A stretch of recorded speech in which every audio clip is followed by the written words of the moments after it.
Nothing escape, camping in isolation. It happened to me back in 2020, right when the world was shutting down because of COVID.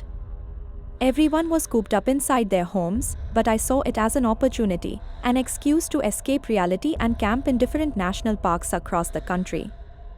One of those places was a secluded creek deep in Rocky Mountain National Park, Colorado. I thought I was alone, but I was wrong.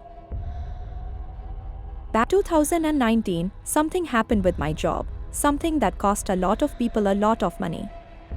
My reputation took a serious hit, and it felt like half the world despised me.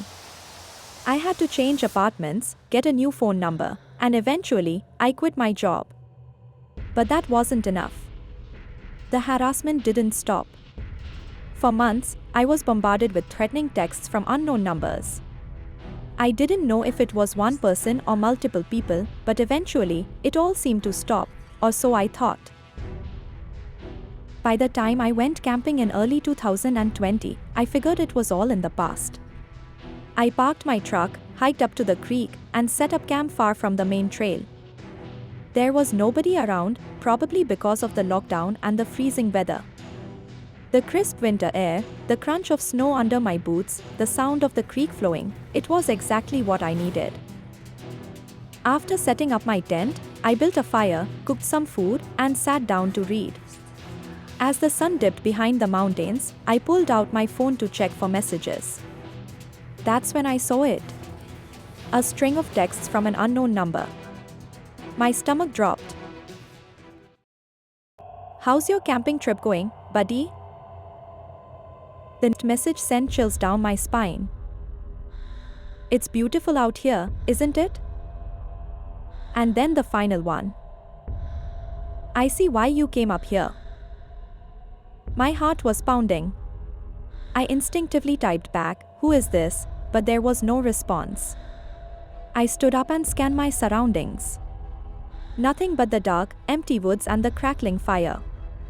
I told myself I was being paranoid, maybe it was a friend playing a joke. But then, just as I was about to shake it off, my phone buzzed again. Doesn't matter anymore. At this point, I grabbed my handgun from my bag. I wasn't taking any chances. Usually, I'd put out the fire before calling it a night, but something inside me told me to keep it burning. I crawled into my tent, heart racing, and tried to focus on my book. But then, I heard it. Footsteps. Crunching through the snow. Slow. Deliberate. Getting closer. I held my breath, gripping the gun tightly. The footsteps stopped just outside my tent. Then, there was a flash. Someone had just taken a photo of my tent. Before I could react, my phone vibrated again. The message? A picture of my tent. And the words, "Have a good night." I snapped. In a burst of adrenaline, I unzipped the tent and fired 2 shots into the air. I heard someone take off running into the woods, their footsteps fading into the distance. But I didn't sleep. I sat there for hours, gun in hand, waiting for them to come back.